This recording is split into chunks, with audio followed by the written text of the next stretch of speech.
If you've tried macro photography, you probably know that it can be very challenging. But at least in the summer months there are plenty of objects to photograph. In the winter it's even more exciting. But what if the weather's horrible, there's nothing to explore? No flowers, no insects, no nothing. That's why I'm going to cover today the most interesting subjects to photograph in the summer months, in the winter, and especially when there's nothing to explore outside.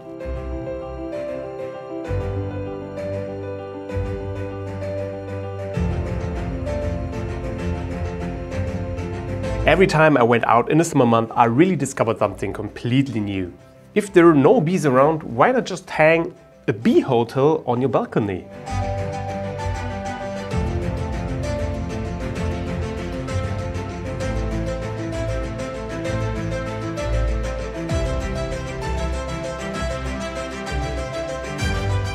And why not grow a big variety of flowers to attract insects to your home? What I really like in the summer month is actually to look for aphids. When you spot a flower or plant with a lot of aphids on it, there will also be ants, ladybugs and ladybug larvae. Those are really great subjects to photograph. The ladybugs reproduce, lay their eggs, and their larvae again feast on the aphids. So when you're lucky, you probably catch the whole life cycle of a ladybug. To be honest, when I shot this really rare macro time-lapse, I took the leaf with a ladybug larva inside, prepared a simple lighting setup, and then took images for a couple of days till I captured the moment of hatching.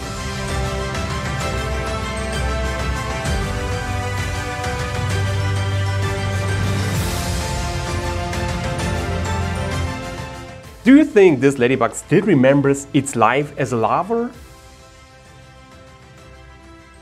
For me, the whole life cycle of the ladybug is totally fascinating.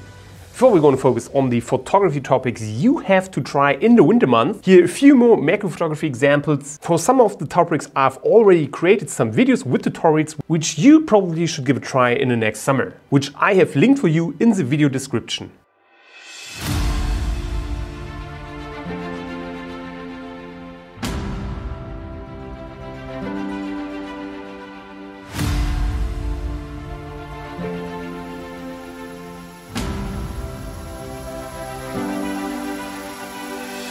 The summer was awesome, but the winter actually is a lot better. Especially when the temperatures drop below -10 degrees.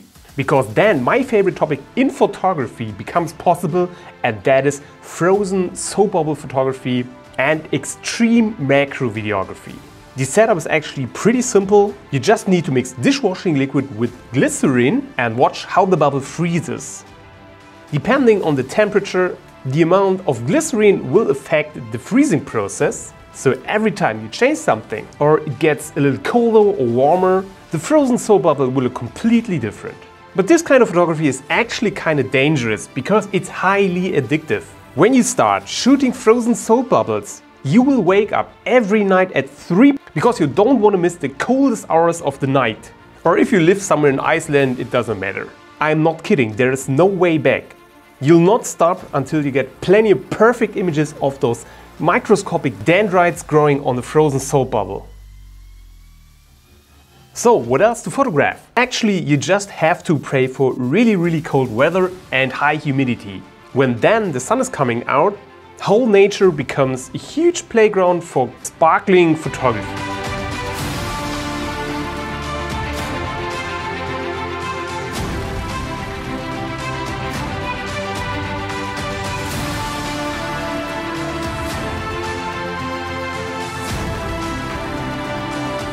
One thing which is really cool and only possible in the coldest winter is reverse snowflake photography. Therefore we put our camera onto a tripod and use a flashlight to melt a snowflake. Then reverse the video to achieve this cool effect.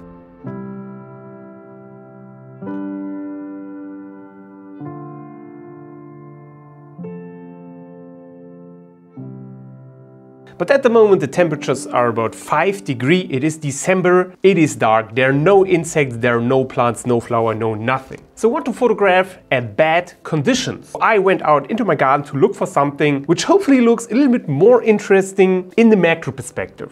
I took some shots with water and droplets, not good but interesting abstract results. So I decided to take some leaves which already started rotting, to do some creative off-camera flash macro photography inside. Now we just have to adjust the angle of light to achieve completely different results.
Of course, the images are like a matter of taste, but it's a very good subject to experiment and practice your macro photography with.